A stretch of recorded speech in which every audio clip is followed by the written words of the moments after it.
Hello दोस्तों, नमस्कार। स्वागत है एक बार फिर से आप सभी का आपके अपने यूट्यूब चैनल में। दोस्तों, एसएससी सीएचएसएल 2021 रीजनिंग का जो है ना पेपर आ गया है। रीजनिंग में 25 में से 25 नंबर अगर आपको पक्के करने हैं तो ये वीडियो पूरा लास्ट तक देखना, क्योंकि बिल्कुल ऐसा ही पेपर आएगा रीजनिंग का। जिनका भी एग्जाम है 12 से लेकर 27 अप्रैल के बीच में, रीजनिंग का ये वीडियो लास्ट तक पूरा देखिएगा, क्योंकि यहाँ से आपका पेपर बनने वाला है रीजनिंग में। और वीडियो अच्छा लगे तो वीडियो को लाइक और इस वीडियो को सभी दोस्तों तक पहुंचाने के लिए वीडियो को शेयर भी कर दीजिएगा। और साथ में इस नए चैनल को जरूर सब्सक्राइब करके पास वाले नोटिफिकेशन बेल को ऑन करो, क्योंकि यहाँ पे आपको आखिरी दिनों में सीएचएसएल की सभी लेटेस्ट नई वीडियो देखने को मिलेगा। तो चलिए वीडियो स्टार्ट करते हैं। आज का पहला क्वेश्चन, तो यहाँ पर आप लोग सारे क्वेश्चन को पहले जरूर से ट्राई करना, खुद से नहीं बनेगा तब जाकर पहले सॉल्यूशन देखना, ठीक है। तो चलिए, और आप लोग देख लीजिए किस तरीके से आपका पैटर्न था, ताकि आप लोग आने वाले समय के लिए उस तरीके के क्वेश्चन के आगे प्रैक्टिस कर सको, ठीक है। तो चलिए, पहला क्वेश्चन आपके सामने है। यहाँ पर बोला है 54 का संबंध अगर 41 से है तो उसी तरीके से 32 का संबंध किससे होगा। यानी 54 is related to 41 in the same way 32 is related to what. तो बताओ। तो यहाँ पर देखो, मैं 5 का अगर मैं स्क्वायर कर दूं 25 हो जाएगा, 4 का स्क्वायर कर दूं 16 हो जाएगा, जब दोनों को जोड़ दूंगा तो मेरा कितना हो जाएगा 41 हो जाएगा। वैसे 3 का स्क्वायर 9 और 2 का स्क्वायर 4, तो 9 4 13। Correct answer option number second. चलिए नेक्स्ट वन। नेक्स्ट क्वेश्चन है आपका पेपर फोल्डिंग से। तो एक कागज को नीचे दी गई आकृति के समान मोड़कर काटा जाता है, इसे खोलने पर यह कैसा दिखाई देगा, बताओ। तो हम लोगों को पता है पेपर फोल्डिंग में भी जो कॉन्सेप्ट होता है वो सेम मिरर का ही कॉन्सेप्ट होता है। जैसे कि यहाँ पर देखो, ये पेपर इस जगह से भी फोल्ड किया गया और इस जगह से भी फोल्ड किया गया और यहाँ पर इस जगह से भी फोल्ड किया गया है। तो जब ये खुलेगा और यहाँ पर कटिंग है, ठीक है, देख लेना, जब ये पेपर को अनफोल्ड करोगे तो ये इस तरीका से हो जाएगा और ये इस तरीका से हो जाएगा। अब आप ऑप्शन का हेल्प ले सकते हो कि कौन सा इसमें नहीं होगा आंसर। तो ये तो कभी भी आंसर नहीं होगा, क्योंकि पेपर ऊपर कटिंग है। अगर ये वाला बात करेंगे तो ये भी कभी भी नहीं होगा, क्योंकि यहाँ पर आपको तीनों साइड से कटिंग होना चाहिए था। तो ये भी नहीं होगा ना, ये होने वाला है। यानी करेक्ट आंसर क्या हो जाएगा, ऑप्शन नंबर सेकंड। क्लियर। तो मैं पहले ही बता चुका हूँ कि ऑप्शन को एलिमिनेट करना सीखो, आपको खुद ही आंसर निकल के आ जाएगा। चलिए नेक्स्ट क्वेश्चन मिरर इमेज है। बोला है नीचे दी गई आकृति का सही दर्पण प्रतिबिंब ज्ञात कीजिए। जब दर्पण को आकृति के दाईं ओर रखा जाता है तो यानी राइट साइड में आपका मिरर है, तो बताओ उसका आंसर क्या होगा। तो हम लोगों को पता है कि कोई भी आकृति या फिर कोई भी चीज़ अगर मिरर के जितने दूर पर रखा जाता है तो उतने ही दूर पर उसका आकृति भी बनता है। तो यहाँ पर आप देख सकते हो, ये चीज़ को समझ सकते हो। यानी ये आपका इस तरीका से बनेगा, ये जो एरो का डायरेक्शन है वो नीचे ही बनेगा। अब आप यहाँ पर ऑप्शन का हेल्प लो थोड़ा सा, तो आपको पता चलेगा पहला ऑप्शन कभी भी नहीं होगा, क्योंकि डायरेक्शन एरो का ऊपर है। ये भी कभी भी नहीं बनेगा। इसका आंसर क्या होगा, या तो सेकंड या तो फोर्थ। अब यहाँ पर एरो को देखो, एरो अगर इस तरीका से है तो यहाँ भी इस तरीका से होना चाहिए। यहाँ पर देखोगे एरो का डायरेक्शन इस साइड से, यानी ये भी इसका आंसर नहीं होगा। करेक्ट आंसर क्या हो जाएगा, ऑप्शन नंबर सेकंड। चलिए नेक्स्ट क्वेश्चन है मैथमेटिकल एक्सप्रेशन से। तो यहाँ पर आपको बताना है कि कौन से दो साइन को चेंज करोगे तो ये आपका इक्वेशन करेक्ट बन जाएगा, बताओ। तो ऐसे क्वेश्चन में मैं आपको बता चुका हूँ, ऐसे क्वेश्चन में आपको डायरेक्ट जल्दी सॉल्व करना होता है, या फिर अगर आप देखोगे तो कुछ चीज़ें होती है जिससे आप समझ सकते हो कि इसका आंसर किससे बन सकता है। ये डिवाइड और मल्टीप्लाई से आपको बहुत हेल्प मिलता है, ठीक है। तो फिलहाल यहाँ पर आंसर की बात करेंगे तो करेक्ट आंसर हो जाएगा ऑप्शन नंबर थर्ड। मल्टीप्लाई को डिवाइड से चेंज कर दो। तो यहाँ पर अगर मैं चेक करके दिखा देता हूँ, तो ये डिवाइड का क्या हो जाएगा, मल्टीप्लाई यानी गुना 2 प्लस 13 माइनस 54 डिवाइडेड बाई 2। तो ये कितना हो गया, 27 हो गया, 48 हो गया, 48 और 13 कितना हो गया 61। 61 में से 27 जाएगा तो कितना हो जाएगा 34, यानी correct answer option number third. चलिए नेक्स्ट क्वेश्चन, इसको ट्राई करो। निम्नलिखित शब्दों को तार्किक और अर्थपूर्ण क्रम में व्यवस्थित करें।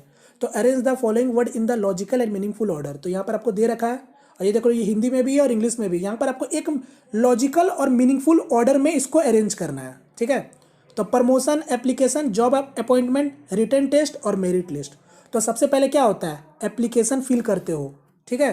फिर उसके बाद वो क्या करते हो, आप रिटन टेस्ट देते हो। उसके बाद क्या करते हो आप लोग, तो उसके बाद मेरिट लिस्ट बनती है। उसके बाद क्या होता है, जॉब अपॉइंटमेंट होता है। फिर उसके बाद क्या होता है, प्रमोशन होता है। तो बस आंसर क्या हो जाएगा, ऑप्शन नंबर डी। तो यहाँ पर अगर आपको दो चीज़ भी या फिर तीन चीज़ का भी ऑर्डर अगर सही सही तरीका से पता है तो ऑप्शन का हेल्प लेके आप बता सकते हो कि इसका आंसर क्या होगा। चलिए नेक्स्ट क्वेश्चन। अब यहाँ पर बताना how many triangle are present in the following figure. तो निम्नलिखित आकृति में कितने त्रिभुज है, बताओ इसका आंसर क्या होगा। तो मैं पहले भी बता चुका हूँ कि आप लोगों को कुछ कुछ चीज़ें बेसिक में पता होना चाहिए। जैसे कि अगर मैं इस तरीका से अगर आपको ट्रायंगल दे दूँ तो मैं आपसे पूछूंगा कि कितने ट्रायंगल, तो आप क्या बोलोगे, 3 ट्रायंगल है, एक यहाँ से, 2 यहाँ से और टोटल एक 3 यहाँ से। तो वैसे ही अगर अंदर की बात करेंगे तो अंदर में कितना ट्रायंगल आपका बन रहा है, दिख रहा होगा। तो यानी टोटल आपका अंदर में 3 बनेगा। क्लियर, ये सब बेसिक चीज़ें है। तो अंदर में 3 बनेगा। अब यहाँ देखो 1 2 3 4 5, तो यहाँ 5 हो गया और अंदर में कितने बनेंगे, 3 बनेंगे। अब आगे देखो, अब यहाँ पर देखो ये वाला पॉइंट को देखो, पहले इस पॉइंट को कंसिडर करो। तो यहाँ से एक आपका ट्रायंगल बन रहा है कि नहीं बन रहा, एक यहाँ से बनेगा। अब इस वाले पॉइंट से भी आपका एक बनेगा इस तरीका से, यानी 2 यहाँ से ही बनेगा, इस वाले पॉइंट से भी बनेगा इस तरीका से। समझना बात को। तो यहाँ पर टोटल कितने दिख रहे हैं, 1 2 3 4 और ये 5, यानी टोटल 5 ट्रायंगल और बनेंगे, यानी 5 5 10 और 10 और 3 13, यानी करेक्ट आंसर होगा ऑप्शन नंबर सेकंड। और आपका कुछ बनेगा नहीं। क्लियर, तो ये सब तरीका होता है जहां से समझ सकते हो जल्दी से। चलिए नेक्स्ट क्वेश्चन, फिगर सीरीज है, बताओ इसका आंसर क्या होगा, आगे आने वाला फिगर कौन सा होगा। तो ध्यान से देखो, ये स्क्वायर दिख रहा है, यही स्क्वायर आपका यहाँ पर आपका अंदर जाके यहाँ पर बड़ा बन गया। फिर यहाँ पर भी देखोगे यही वाला फिगर यहाँ भी बन चुका है। तो यही फिगर आपका आगे क्या हो जाएगा, यानी इस तरीका से हो जाएगा। बात समझ रहे हो। तो ऑप्शन कौन सा नहीं होगा, यानी ये तो पहले खत्म हो गया। अब आप देखोगे अंदर में जो फिगर है वो सभी में अलग अलग फिगर है, बट यहाँ पर आपका एक सर्कल ही अंदर में तो नहीं होगा, यानी ये भी खत्म हो गया, यानी correct answer option number D. चलिए नेक्स्ट क्वेश्चन, कथन और निष्कर्ष है। तो यहाँ पर मैंने ऑप्शन नहीं रखा है, केवल आप लोग मुझे बता दो कि कौन सा निष्कर्ष इसमें फॉलो करेगा। ठीक है, तो यहाँ पर अब आप लोगों की मर्जी, आप लोग चाहो तो डायरेक्ट भी बना सकते हो अगर आपकी प्रैक्टिस अच्छी लेवल की हो चुकी है तो, और नहीं तो फिर वेन डायग्राम बना लो। तो यहाँ पर मैं बना के दिखा देता हूँ ताकि सभी लोगों को समझ आए। तो क्या बोला है, कुछ निबंध कविताएं हैं। तो चलो मैं बनाता हूँ, ये निबंध और कविताएं। तो यहाँ पर मैं ऐसे लिख रहा हूँ, ठीक है, निबंध को, और कविताएं आपका P फॉर पोएम। तो ये वाला कुछ वाला पार्ट आपका कॉमन है। फिर क्या बोला, सम पोएम आर डायरेक्टर। तो फिर से आपका कुछ पोएम जो है वो डायरेक्टर है, यानी आपका ये हो गया D फॉर डायरेक्टर। आगे क्या बोला, सभी निर्देशांक गायक है। अब यानी ये जो सभी निर्देशांक है वो क्या है, गायक है, यानी मैं कह सकता हूँ ये सभी जो डायरेक्टर होगा वो सिंगर होगा। खत्म।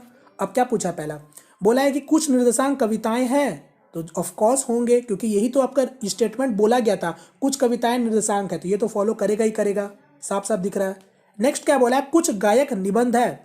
अब देखो निबंध आपको यहाँ दिख रहा है और गायक आपको यहाँ दिख रहा है, तो ये तो डाउटफुल हो गया ना, मतलब आप एग्जैक्ट नहीं कह सकते हो कि ये होगा ही होगा, यानी ये आपका नहीं फॉलो होगा। थर्ड क्या बोला है आपका, कुछ गायक कविताएं हैं। तो देखो ये आपका गायक हो गया और कविताएं यहाँ हो गया, तो दिख रहा है कि नहीं दिख रहा है, क्योंकि आपको पहले बोल रखा था कि कुछ आपका क्या कविताएं अगर निर्देशांक है तो सभी निर्देशांक आपका सिंगर भी होगा। तो जब सभी आपका निर्देशांक सिंगर होगा तो जाहिर सी बात है कुछ तो होगा ही होगा। तो यानी इसका आंसर क्या हो जाएगा, 1 और 3rd ओनली फॉलो करेगा। ठीक है, चलिए नेक्स्ट क्वेश्चन, इसको ट्राई करो, ये भी रीजनिंग का क्वेश्चन है।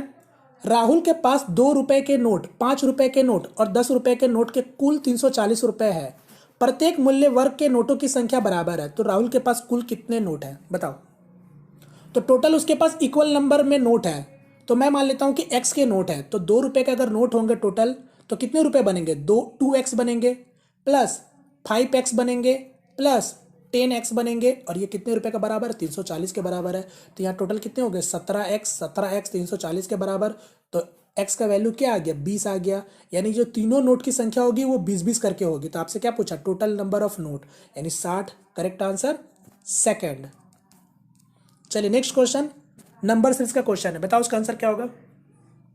तो सबसे पहले डिफरेंस चेक कर लेते हैं हम लोग।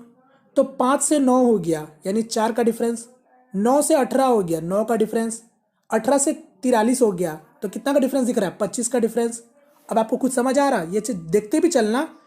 2 का स्क्वायर, 3 का स्क्वायर, 5 का स्क्वायर, आगे किसका हो गया 49, 7 का स्क्वायर। अब आपको समझ आ गया होगा जो स्क्वायर हो रहा है वो 2 3 5 7, ये सब प्राइम नंबर का डिफरेंस चल रहा है। 2 3 5 7, आगे क्या है 9 प्राइम नंबर होता है, तो डिफरेंस भी देखो 81 का डिफरेंस। फिर आगे क्या होता है आपका, 9 के बाद क्या आता है, सॉरी 9 तो प्राइम नंबर नहीं होता ना, 9 के बाद 7 के बाद क्या होता है, 11 होता है। ठीक है, माफ कीजिएगा 11, तो अभी ना 3 से 2 जाएगा 1, और यहाँ से आपका 2 और 1, 121, तो 11 का डिफरेंस। फिर कितना 13 का डिफरेंस होगा, यानी 13 का स्क्वायर। अब आगे आपसे पूछा कि कौन सा नंबर आएगा, तो 13 के बाद कौन सा प्राइम नंबर आता है, 17, 17 का मतलब 289, चेक कर लो, तो 382 से ऐड कर लो, तो 9 2 11 8 1 16 1 17 3 2 5 6, यानी 671, correct answer option number D. चलिए नेक्स्ट क्वेश्चन, यहाँ पर आपको बताना है कि ऑड वन आउट कौन सा है। ठीक है, तो चारों में से कौन आपका एक भिन्न है। तो देखो LOPK CXGT MNQJ GSBE, आपको देख के कुछ समझ आ रहा है? मैं इसलिए बोलता हूँ कि सारे लेटर का अगर अपोजिट लेटर अगर आप समझ के रखोगे, याद करके रखोगे तो आपको समझ आ जाएगा। LOPK, ध्यान से देखो, ये एक दूसरे का अपोजिट लेटर है। CX ये भी अपोजिट लेटर है, और GT ये भी अपोजिट लेटर है, MN भी अपोजिट लेटर है, Q और J भी अपोजिट लेटर है। बट यहाँ पर देखोगे G और S ये आपका अपोजिट लेटर नहीं है, मगर V और E अपोजिट लेटर है। तो यहाँ पर भिन्न कौन सा हो गया? Option number first. क्लियर? यानी इसमें पैटर्न क्या था? पहला दूसरा अपोजिट लेटर है एक दूसरे का, और तीसरा चौथा अपोजिट लेटर है। क्लियर? और अपोजिट लेटर अगर आपका नंबर में अगर आपको पता करना है तो क्या करना है? प्लेस वैल्यू को ऐड कर दो दोनों का, अगर 27 आ गया तो मतलब वो अपोजिट लेटर है। चलिए नेक्स्ट क्वेश्चन, इसको ट्राई करो। Coding decoding. तो यहाँ पर आपको परमुटेशन का कोड दे रखा है, डिकोड दे रखा है। आपको से पूछा पब्लिक सेक्टर का क्या होगा, तो बताओ। तो सबसे पहले इतना बड़ा बड़ा जब भी आपको कोडिंग डिकोडिंग मिलता है तो मैं आपको क्या बोलता हूँ बार बार, पहले चेक करोगे कितने लेटर है। तो परमुटेशन में आप चेक करोगे कितने लेटर है, 3 6 9 और 3 6 9 और 2 11, यानी परमुटेशन में टोटल आपके 11 लेटर है। पब्लिक सेक्टर में कितना पूछा है आपसे? 3 6 9 12। तो अब आपको समझ आया, यानी 11 लेटर दे रखा है कोड और 12 से आपका पूछा है। तो यानी आप यहाँ से एग्जैक्ट कह सकते हो, यहाँ पर जितना भी लेटर का जो कोड है और डिकोड दे रखा है, यानी सभी लेटर का एकदम लाइन बाय लाइन आपका कोड है। यानी P का I होगा, E का B होगा, R का K होगा। तो आप देख लो जिस पैटर्न में आपका रखा गया उसी तरीके से आप चेक कर सकते हो। ये चीज़ यहाँ पर केवल समझने का था। तो यहाँ पर आप देखोगे P का क्या है? I है, तो यहाँ भी P का क्या होगा? I ही होगा। या फिर आप ऐसे भी देख सकते हो, P 16 नंबर पे होता है, I कितने नंबर पे होता है? 9 नंबर पे। तो कितना का डिफरेंस है? 7 का डिफरेंस है। तो P में भी 7 का डिफरेंस चेक करेंगे तो ये क्या आएगा? I आएगा। उसी तरीका से आपका देखो E है, तो E कितने पे होता है? 5 पे। ये क्या है? B। तो B बन गया, यानी कितना का डिफरेंस है? 3 का डिफरेंस है। तो U का में 3 का डिफरेंस करेंगे तो कितना हो जाएगा? 18, क्योंकि 21 में 3 जगह 18, 18 पे कौन लेटर होता है? R होता है। ऑप्शन का हेल्प लेंगे तो ये पहले खत्म हो जाएगा। नेक्स्ट वन क्या है? R। तो R कितने नंबर पे होता है? 18 नंबर पे होता है। K कितने नंबर पे होता है? 11 नंबर पर। तो कितना का डिफरेंस दिख रहा है? 7 का डिफरेंस दिख रहा है। तो यानी 7 का डिफरेंस दिख रहा है। तो B कितने नंबर पर होता है? 2 नंबर पर। तो 2 में 7 घटा दो, तो पहले 2 घटाओगे तो 26 में आ जाएगा, क्योंकि लेटर 26 होते हैं। फिर 26 में 5 घटाओगे तो 21 पे आएगा। 21 पे कौन लेटर होता है? U होता है। यानी इसका आंसर क्या हो जाएगा? Option number third. अब आपको आगे चेक करने की एकदम भी जरूरत नहीं है। चलिए नेक्स्ट क्वेश्चन ये रहा। अब यहाँ पर क्या बोला? अक्षरों का उस संयोजन का चयन करें जो दी गई अक्षर श्रृंखला को रिक्त स्थान में क्रमिक रूप से रखे जाने पर श्रृंखला को पूरा करेगा। तो ये आपका बताना है यहाँ पर कि कौन सा आपका होगा। अब इस तरीके का क्वेश्चन हम लोग क्या करते हैं, सबसे पहले काउंट करते हैं कितना लेटर है, जहाँ पर हम लोग को फिर आगे उसका कुछ करेंगे। तो टोटल कितने लेटर है? 1 2 3 4 5 6 7 8 9 10 11 12 13 14 15 16 17 18 19 20 21, यानी टोटल कितने लेटर हो गए? 21 लेटर हो चुके हैं। यानी अब आपको समझ आ गया 21 लेटर है तो ये किस तरीके से डिवाइड कर सकते हैं हम लोग? तो सिर्फ और सिर्फ 7 7 7 के ही डिवाइड कर सकते हैं। तो बस क्लियर हो चुका। 7 7 का पेयर बना के चेक कर लो कौन सा इसका आंसर होगा। तो मैं इसको हटाता हूँ, 7 7 का पेयर बना लेता हूँ। तो ये लेटर को मैं नंबर में चेंज कर लेता हूँ जिससे जल्दी समझ आएगा। 1 2 ब्लैंक 2 1 ब्लैंक 2 1 2 4 ब्लैंक 1 और फिर 3 2 ब्लैंक। काफ़ी होगा, 7 7 करके चेक कर लेते हैं। 3 6 7, ठीक है। 3 यहाँ से 3 3 6 7 पूरा करने की जरूरत नहीं है, केवल आपको समझ में आना चाहिए कि कौन सा आपका आंसर होगा। जब चीज़ों को समझ चुके तो क्या है बार बार आप चीज़ों को बना के और समय लोगे। तो ये तो केवल मैं आपको समझा रहा हूँ। यहाँ पर देखो कि ब्लैंक है, यहाँ पर कौन सा लेटर है? 4 है, यानी यहाँ पर क्या होगा? 4 होगा। 4 मतलब कौन सा लेटर? डी होगा। ऑप्शन कल्प लेंगे ये, और ये ऑप्शन खत्म हो गया पहले।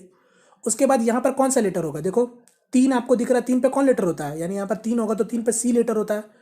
चलो अभी और आगे है, यहाँ पर कौन सा लेटर आएगा? देखो यहाँ पर 2 आपको दिख रहा है तो यहाँ पर भी 2 होगा। 2 मतलब बी होगा, यानी डी सी बी, यानी करेक्ट आंसर हो जाएगा ऑप्शन नंबर सेकंड। अब आपको आगे चेक करने का जरूरत नहीं है। चलिए नेक्स्ट क्वेश्चन वेन डायग्राम है। यहाँ पर है रॉ मटेरियल, लेबर और मशीन। तो बताओ उसका आंसर क्या होगा? तो यहाँ पर कच्चा माल भी एक अलग चीज़ होता है, श्रमिक भी एक अलग चीज़ है, और मशीन भी आपका एक अलग चीज़ है, यानी करेक्ट आंसर हो जाएगा ऑप्शन नंबर फर्स्ट। कोई इसमें रिलेशन नहीं है। चलिए नेक्स्ट क्वेश्चन।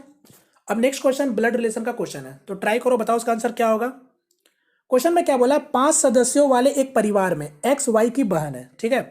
तो देखो टोटल मेंबर कितने हैं फैमिली में? 5 मेंबर है। तो चलिए मैं यहीं से आपका फैमिली ट्री ड्रॉ करते चलता हूँ, ठीक है। क्या बोला है आपका? एम की 2 संतान है। तो चलो मैं बनाते चलता हूँ। एम की 2 संतान है, तो 2 संतान आपके हैं, कौन है मुझे नहीं पता, और वह ई का पुत्र है, यानी एम ई का पुत्र है। तो यानी m आपका पुत्र है तो प्लस का साइन, क्योंकि वो आपका एक मेल है। ई का पुत्र है जो एच का फादर इन लॉ है। तो अब देखो, अब ई के बारे क्या बोला गया कि वो एच का फादर इन लॉ यानी एच का ससुर है। तो जाहिर सी बात है एच आपका कौन होगा, एम की वाइफ होगी, तभी तो वो उसका फादर इन लॉ कहलाएगा ना। और फादर इन लॉ है तो प्लस का साइन हो गया क्योंकि वो मेल है। एच का केवल एक ही पुत्र है। अब देखो एच का केवल एक ही पुत्र है, तो शुरू में बोला था कि एम का 2 संतान है, तो इसका मतलब क्या हो गया कि जाहिर सी बात है एक आपका प्लस होगा एक आपका माइनस होगा। क्लियर। अब क्या बोला, वाई ई का पोती नहीं है। ठीक है, ये कंडीशन बोला वाई ई का पोती नहीं है। और हम लोगों ने शुरू में एक पॉइंट छोड़ रखा था, क्या बोला था, एक्स वाई की बहन नहीं है, मतलब सॉरी एक्स वाई की बहन है। तो अब देखो एक्स कौन है, वाई की बहन है, यानी आपका वाई यहां हो गया और एक्स क्या हो गया, उसकी बहन हो गई। और क्वेश्चन ये वाला भी देखो होल्ड कर रहा है, वाई ई का पोती नहीं है। देखो वाई आपका ई का पोती है कि नहीं, नहीं है, यानी ये भी सही है। अब आपसे क्वेश्चन में क्या पूछा है, एक्स ई से किस प्रकार संबंधित है, तो ये रहा एक्स और ये रहा ई। तो देख के बताओ क्या है, इसका ग्रैंड आउटर है। Correct answer option number 3। चलिए नेक्स्ट क्वेश्चन, 22 से क्वेश्चन है। यहां पर आपको क्या बताना है, एक ही पासे के 2 अलग अलग स्थितियां दी गई है, 4 अंक के फलक के विपरीत फलक पर संख्या ज्ञात कीजिए। तो 4 पे आपको बताना है कि कौन सा लेटर इसका, मतलब कौन सा नंबर इसका अपोजिट में होगा। तो सबसे पहले देखो ये दोनों डाइस आपको दिख रहा है, तो यहाँ पर कितने नंबर आपको कॉमन दिख रहे हैं। तो आप बोलोगे एक तो 5 दिख रहा है, यहाँ भी 5 आपको दिख रहा होगा, यहाँ 1 दिख रहा है और यहाँ भी 1 दिख रहा है। तो सीधा सीधा जब आपको 2 कॉमन मिल जाए कोई भी डाइस में, 2 डाइस में, 2 डाइस में अगर आपको 2 नंबर कॉमन मिल रहे हैं तो इसका मतलब क्या है, 2 के अपोजिट में हमेशा 4 को होना ही होना है। तो आपसे पूछा था 4 अंकों के फलकों के विपरीत में कौन है, तो 4 के पीछे कौन होगा, 2 होगा, यानी करेक्ट आंसर ऑप्शन नंबर 3।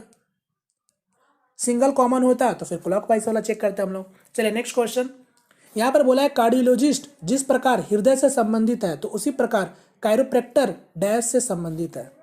मतलब cardiologist is related to heart in the same way chiropractor is related to what. तो बताओ, तो कार्डियोलॉजिस्ट हम लोग जानते हैं वो दिल का डॉक्टर होते हैं, ठीक है। तो उसी तरीके से अगर कीरोप्रैक्टर की बात करेंगे तो वो किसका डॉक्टर होते हैं, तो जोड़ों की डॉक्टर होते हैं, यानी जोड़ों के डॉक्टर होते हैं, यानी जॉइंट्स का करेक्ट आंसर हो जाएगा ऑप्शन नंबर डी। चलिए नेक्स्ट क्वेश्चन फिर से कोडिंग और डिकोडिंग है। अब बताओ इसका आंसर क्या होगा, ये अच्छा क्वेश्चन है हालांकि, ठीक है कोई बात नहीं, बताओ इसका आंसर क्या होगा। तो यहां पर भी देखो मास्टर का दे रखा, गोविंद का दे रखा, आपसे पूछा बैक स्पेस का क्या होगा। तो यहां पर भी अगर आप देखोगे तो 6 लेटर मगर आपसे पूछा कितना का है, तो यहां पर 3, 6, 9 का पूछा है। तो कहीं ना कहीं आपको इतना तो दिमाग में क्लियर होना चाहिए कि जो सभी का कोड या फिर डिकोड है वो लाइन बाय लाइन है, कोई आपको अलग अलग इधर से उधर नहीं किया गया है। अब आप थोड़ा सा यहाँ पर थोड़ा सा चीज़ों को अगर आप समझोगे तो m का प्लेस वैल्यू कितना होता है, 13, 1, 19, 20, 5, 18। ये केवल मैं समझा रहा हूँ, वरना चीज़ों को तो देख के ही पता चल गया कि हो क्या रहा है। यहाँ पर क्या है, 26, 1, 38, 40, 25, 36। कुछ समझ आया। 23 का डबल हो गया, 1 का 1 ही रहा, 19 का 38 हो गया, 20 का 40 हो गया, यानी 2 टाइम्स हो गया। ध्यान से देखो ये भी 2 टाइम्स हो गया, और 5 का क्या हो गया, गुना 5 हो गया, और 18 का क्या हो गया, 2 टाइम्स हो गया। अब आप बोलो कि यहाँ पर पैटर्न क्या चल रहा है, तो मुझे दिख गया कि यहाँ पर क्या हो रहा है, सभी लेटर जो है यानी जो भी कॉन्सोनेंट लेटर है उसका 2 टाइम्स हो रहा है, मगर जो आपका ए और ई यानी जो भी वॉवेल है उसका प्लेस वैल्यू से मल्टीप्लाई हो रहा है। यानी 1 का ए का प्लेस वैल्यू क्या होता है, 1 होता है, तो 1 को 1 से ही मल्टीप्लाई किया गया, और ई का प्लेस वैल्यू क्या होता है, 5 होता है, तो उसको 5 से ही मल्टीप्लाई किया गया। क्लियर। तो बस अब पैटर्न समझ चुके हो, अब बताओ इसका आंसर क्या होगा। तो मैं ये सारा चीज को हटाता हूं, तो ये बी कितने नंबर होता है, 2 नंबर पे होता है, 2 का 4 हो जाएगा, ए का 1 मतलब 1 ही होगा, सी का कितना होता है 3, 3 का 6 हो जाएगा। ऑप्शन का हेल्प लेते चलिएगा, ये खत्म, correct answer option number first. चलिए अब कुछ करने का जरूरत नहीं है। चलिए नेक्स्ट क्वेश्चन, इसको ट्राई करो। अब यहाँ पर बोला है उसी समूह का चयन करें जिसमें संख्या का एक दूसरे से उसी प्रकार संबंधित है जिस प्रकार नीचे दिए गए समूह का संख्या के एक दूसरे से संबंधित है। तो ये वाला बताओ, ये पैटर्न जिस तरीका से लिखा हुआ है उसी सेम पैटर्न में बताना है कि इन चारों ऑप्शन में कौन सा होगा। बताओ जल्दी से मुझे बताओ इसका आंसर क्या होगा। तो यहां पर अगर मैं देखता हूं कि 4 से 10 हुआ, 10 से फिर 23 हो गया, तो मैं कहीं देख रहा हूं कि अगर मैं 4 का गुना 2 में करूं और प्लस 2 कर दूं तो ये मेरा क्या बन गया, 10 बन गया। उसी तरीका से मैं 10 का गुना जब 2 में करूं और 3 जोड़ दूं तो ये मेरा क्या बन गया, 23 बन गया। अब उसी तरीका अगर ऑप्शन नंबर डी में चेक करोगे तो मैं अगर 2 का गुना 2 में करूंगा और प्लस 2 कर दूं तो ये मेरा क्या बन गया, 6 बन गया। फिर उसी तरीका से अगर मैं 6 में 2 का गुना करके अगर 3 ऐड कर दूं तो ये क्या बन गया, 15 बन गया। यानी पैटर्न समझ चुके हो, करेक्ट आंसर क्या होगा, ऑप्शन नंबर डी। खत्म। चलिए नेक्स्ट क्वेश्चन, फिर से इसको ट्राई करो। ऑड वन आउट है, कौन सा इसमें आपका एक भिन्न दिख रहा है? विषम शब्द को ज्ञात कीजिए। तो थैला, सूटकेस, पर्स, कालीन। तो ये तो डायरेक्ट देख के ही पता चल गया, कालीन आपका एक अलग है, भिन्न है। तो करेक्ट आंसर हो जाएगा ऑप्शन नंबर डी। चलिए नेक्स्ट क्वेश्चन की ओर बढ़ते हैं।